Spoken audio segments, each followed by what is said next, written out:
دم باش بینن زاری کرمانجی کتابخانه گشتیا قزا میرگه سوری کل سال 2010 هاتیه و کدن و کو پیوستی که و دوری بو خوندوان و روشنبیر و قطابیت و دوری کو با وی بزنده خو کیشه و گرفتید و پرتوخانه چنه یان دواکاریا وان چیه هر تا چند روزانه قطابیان روشنبیریت و دوری سردانا و کتابخانه کن ما مصطفی جادر بر پسی کتابخانه گشتیا قزا میرگه سوری دیده کاغ مصطفی زور سپاس بو به درفت اگر هاکار بود گلمه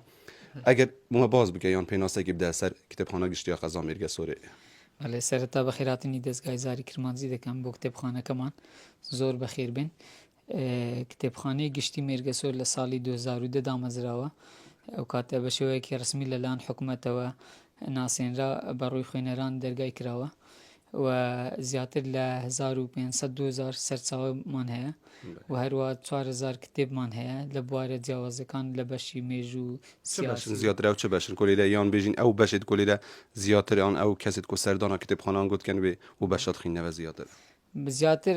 خوێنەرانمان ڕۆ لە بەشی مێژووی دەکەن و هەروە بەشی فەلسەفی و ئەوانش تەبان خوێنەری خۆی هەیە بە زیاتر بە حکمی ئەوەی کە مەسل ئەوانەی سەردانمان دەکەن قوتابینە زۆربەی لە زانکۆ و مەحەد و مەکتەب و ئەوانە سەردانمان دەکەن بۆ ئەوەی سوود زیاتر چه ورزکی هنگو خوێندەوان هەنە زیاتر وەکو کتابخانه خوێنەرمان زیاتر لە وەرزی خوێندن هەیە کە مەکتەب دەکرێتەوە بەڕووی قوتابیان و هەروەها پەیمانگاش کە لە مێرگەسۆرە تەبانە ئەو پەیمانگای ئێستا کراوە لە قەزا مێرگەسۆر ئەمەش هاوکارێکی گرنگ بوو بۆ ئەوەی خوێنەر زیاد بکات لە کتێبخانەکەمان قوتابیانیان دێن سەردانمان دەکەن بۆ وەرگرتنی کتێب بۆ راپۆرت بۆ ڕۆژانەیان کە لە کاتی خوێندن پێویستیان پێ دەبیتن یعنی کتابخانه شایە پێداویستیت وێ دەوەری ڕووی خوێندن و خوێندنەوە پڕ بکەتەوە دەتوانم بڵێم بۆ مەسلەی خوێندنەوە و سوودوەرگرتنی خوێنەران تا ڕادەیەکی زۆر خوێنەرانی دەوەرەکە سوودیان لێ وەرگرتیە بەس وەکو ئیمکانیاتمان کەمە کە بتوانین زیاتر خزمەتی خوێنەران بکەن شوێنێکی گونجاوتر بیتن ئەم بینین کو جهنگی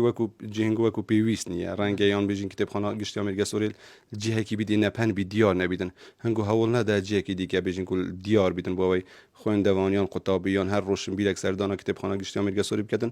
بزان داخو کتێبخانە گشتیا مێرگە سۆری کەویتە کێرێ بەێ تەبان بێگومان لەسەر خەتین بەڕسمی لەگەل قایمەقامی قەزا مێرگەسۆر کا غەفور بەڕاستی دەستی خۆش بیت هەمیشە هاوکار و پاڵپشت بۆ کتێبخانەکەمان و ئێستاش بەردەوام خەریکین بۆ ئەوی بتوانین شوێنێکی گونجاو داوین بکەین بیناکی تایبەت بە خۆمان هەبیتن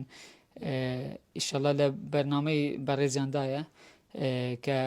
زانکۆ لە قەزا مێرگەسۆر بکرێتەوە بەشێکی زانکۆ ئیتر کتێبخانەش لەوێ دەبیت و ئیشەڵا جێکی باش دەبیت بۆ خوێنەران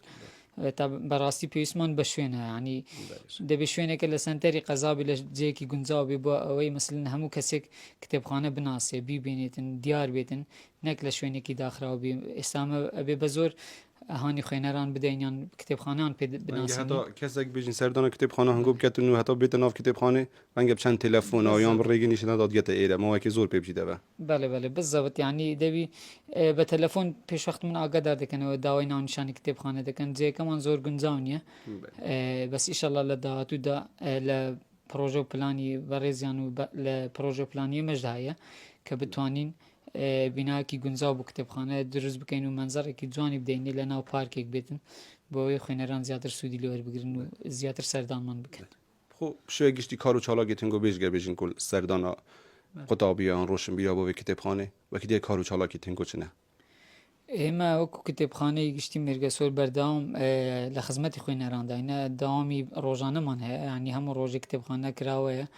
بۆ ئەوەی خوێنەران سەردانمان بکەن لە کاتژمێر 8:30 تا 12:01 دوای نیوەڕۆ کتێبخانە کراوەیە لە زۆربەی شوێنەکان کتێبخانە دوو شیفت وەداوامیان هەیە بەڵام ئێمە لەبەر کەمی مێلاکات تەنیا ئەتوانین یەک شیفت داوام بکەین وەکو چالاکیش سەردانی شوێنەکان دەکەین بە مەبەستی ناساندنی کتێب و بە کەلتورکردنی خوێندنەوە و هەروە پێشبڕکێی خوێندنەوە و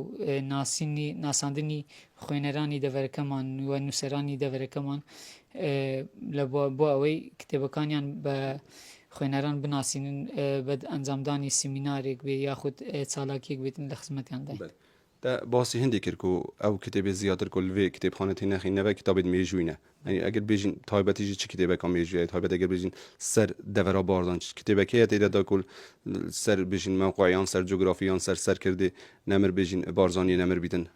بله لروی میجویه و لسنوج قزامیر گسور طبعا کتابی